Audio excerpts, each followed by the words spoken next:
সবাইকে জানাই মহালয়ার অনেক অনেক শুভেচ্ছা। অনেক দিন পর ভিডিওটা দিলাম, মাঝে ভিডিও দেওয়া হয়নি, খুবই ব্যস্ততার মধ্যে ছিলাম আর সেইভাবে মনটাও ভালো ছিল না, তাই আর দেওয়া হয়নি।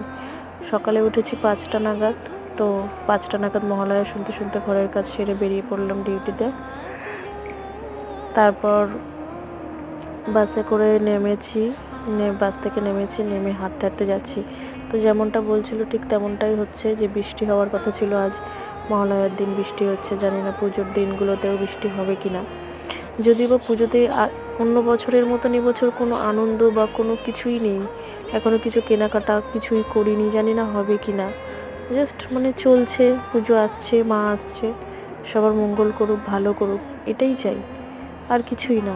তো পুজোর মধ্যেও ডিউটি করব, ছুটি নেইনি, ছুটি চাইও না, কাজ করে পুজোটা কাটিয়ে দিতে চাই। সবাই ভালো থাকবে।